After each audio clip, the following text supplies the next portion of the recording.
Welcome back to the channel and welcome to the NFL playoffs. We got the wild card round coming our way starting Saturday afternoon. 6 different games for us to dive into. And here on the channel, we're going to break those 6 games down individually, give you a video specified to each of those individual games. We're going to splice it up between the guys here on the channel. Obviously, Ev, Tassos, and then myself. We're each going to do 2 games each. This one here, we're going to be talking about the Steelers and the Ravens.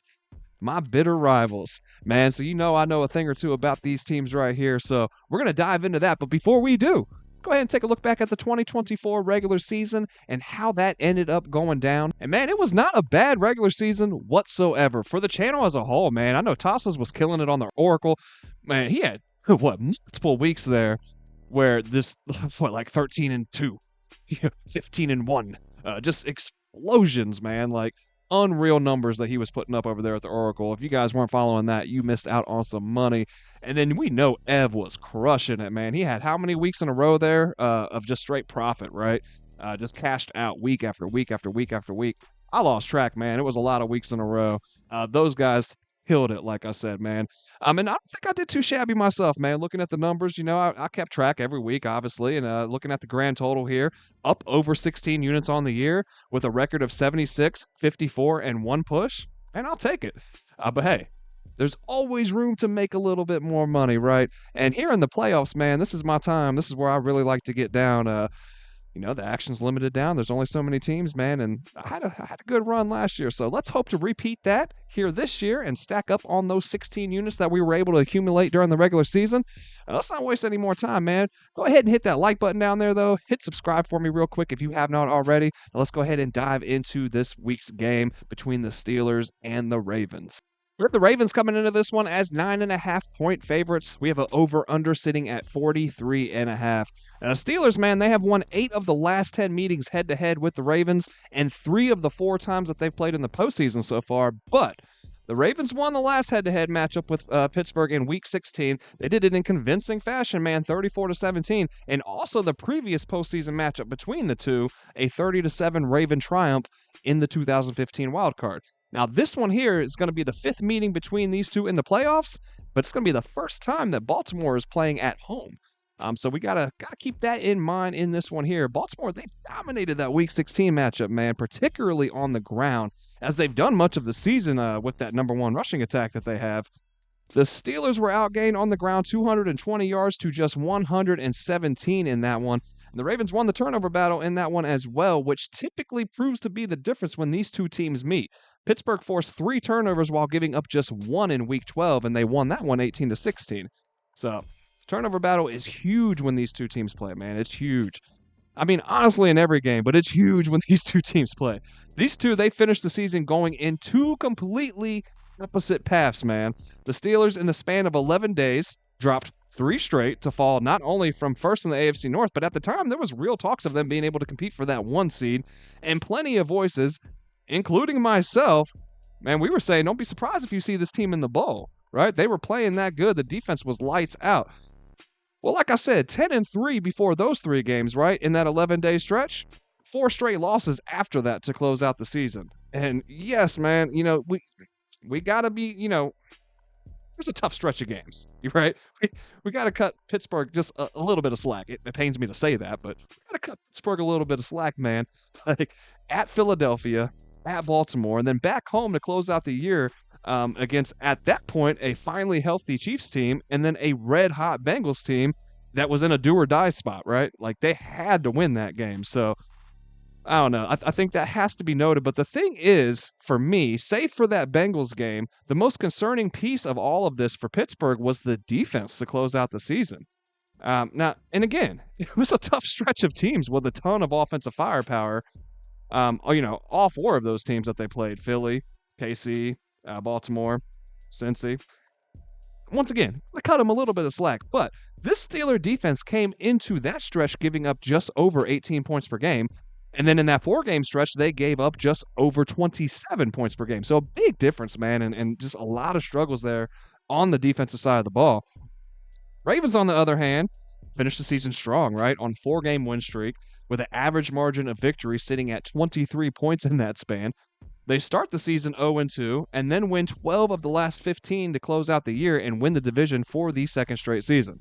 They finished first against the rush defensively and just 31st against the pass, but this defense steadily improved as the season wore on.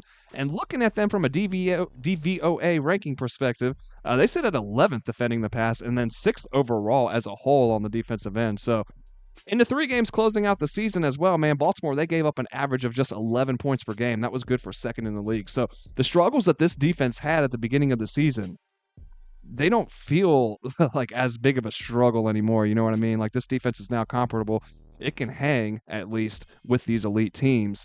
I'm not saying that this Baltimore defense is like the Ray Lewis defense, right? The Ray Lewis Ravens. Like, no. Not even like the generation after that, the Ed Reeds and all. No. This is not that defense.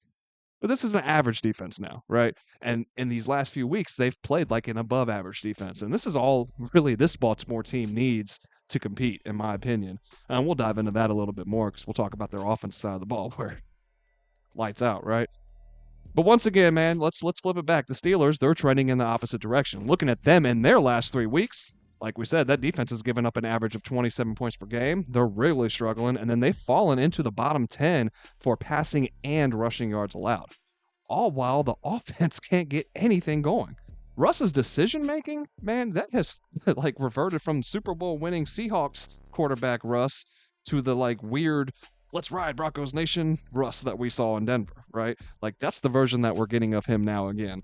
And I think a lot of us knew, like, you know, that explosion that we saw from Russ at the beginning of the season was not going to be sustainable.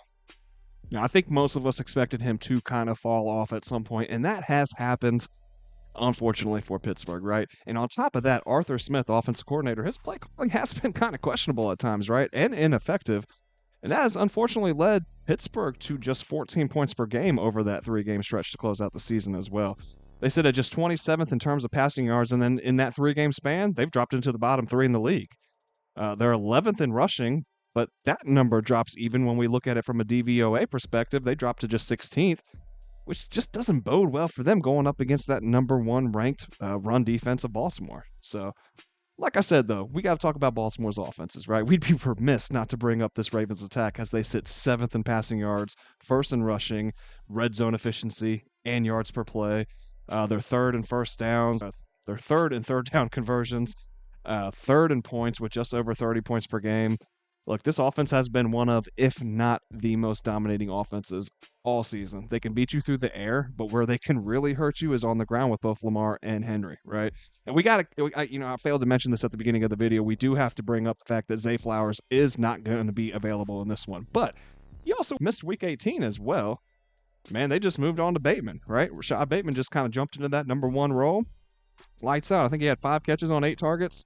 80-some yards. Like, filled that role for them, filled that gap for Zay Flowers, right? So while it doesn't help not having him in, I don't know that it hurts this Baltimore offense and their attack that much in the grand scheme of things. It's just kind of like another layer to that offense, right? Now you got to worry about the deep ball, right? But at the end of the day, man, they still got Lamar Jackson back there. You still got Derrick Henry. You still got Rashad Bateman. You still got Mark Andrews.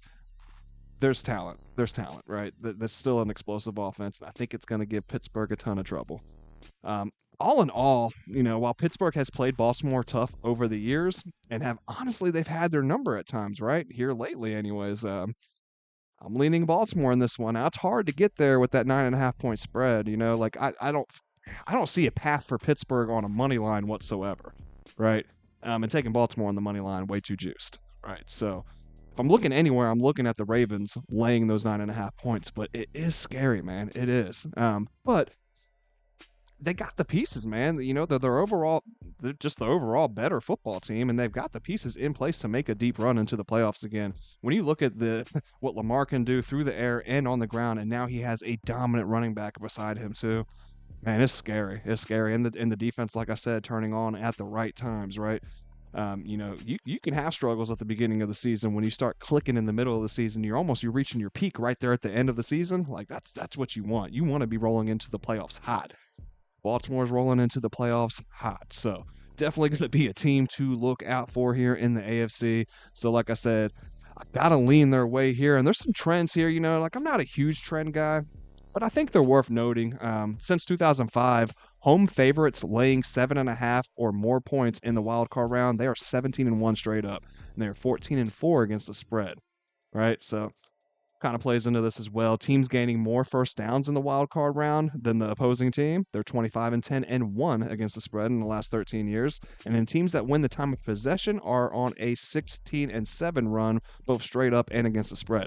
Now, I expect Baltimore to gain more first downs. I expect them to control the clock and that time of possession with their rushing attack.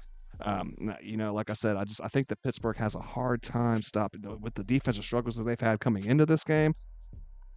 I don't know how it gets any better or any easier sledding, in this round against Baltimore in Baltimore at that too. Let's go ahead and talk about the total real quick. Because looking at that, initially my first thought was an under. It's an AFC North game, an AFC North playoff game, right?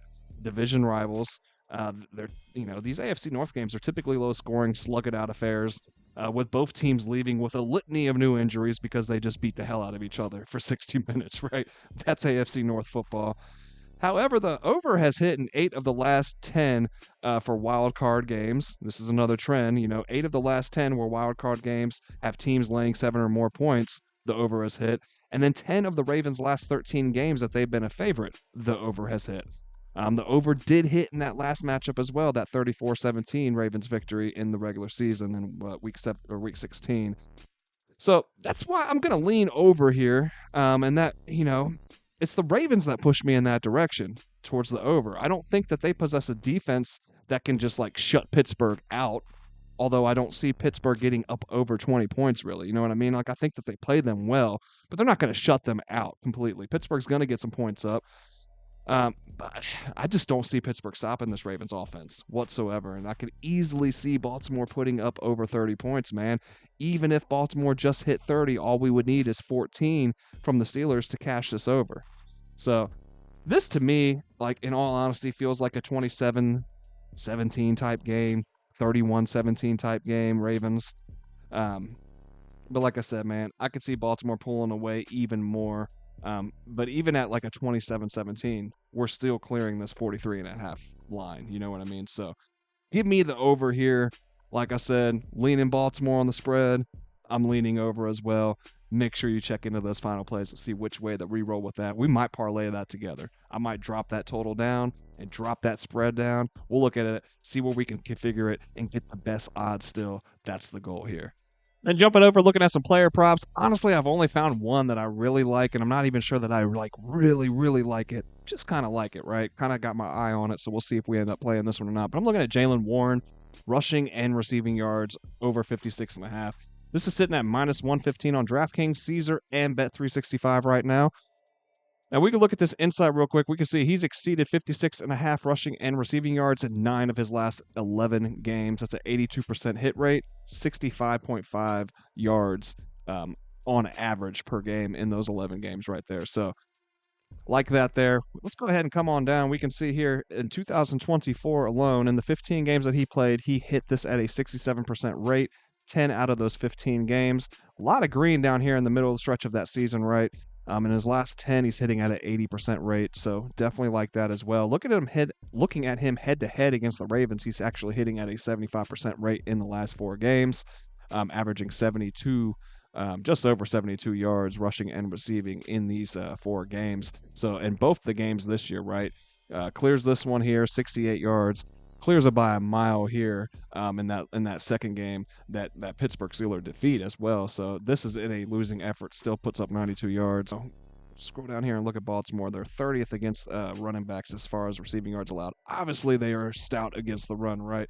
But we can look at him and it's not like he got all of these yards through the air. 48 rushing yards there in that week 18, 41 in week 12. So he's able to get a little bit going there on the ground. It's not like he's blowing us out the waters or anything, but I think the fact that I think that Baltimore is going to jump out to a lead early here. I think that they're going to have to rely on Russ and throwing the ball through the air a little more than what they would like. And we scroll on down here, we can see Najee and Jaylen out of the running backs here. Their targets are pretty identical, right? But if we let's look at 2024. Let's look at receptions and targets. We can see that Jalen's targets have kind of gone up as the year have gone on, save for, like I said, that game the last week of the season against Cincinnati there. He got 1 target, no catches, right? But before that, 6 targets, 5 targets, 2 in that Philly game, 5, 4, 4, 4.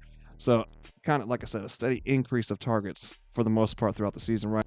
And then not only is he getting the receptions and the targets when we're looking at him head to head against Baltimore, but he's getting a decent amount of rushing attempts as well. It's not like the majority of these attempts are all going to Najee Harris. They are splitting it between the two. Obviously, more are going Najee's way, but we have 9 rushing attempts and 12 rushing attempts against Baltimore in the 2 games played this season. So I like his chances of being able to get up over 56.5 yards. I don't think that that's too big of an ask for Jaylen Warren here. I do think that he's the better of the 2 backs. I'm still not sure why Pittsburgh starts Harris over Jaylen. I ain't mad about it, though. Go on, Pittsburgh. Do your thing, right? But I definitely think that Jalen's the better of the 2 backs, and I definitely think that 57 yards rushing and receiving, not too big of an ask for him in this game here. So, guys, that's going to wrap it up here for the wild card round, the matchup between the Steelers and the Ravens. Go ahead and drop your favorite plays for this game down there in the comments, guys. And I'll see you on the next one, man. I hope everybody has a great wild card round. Let's cash out, man.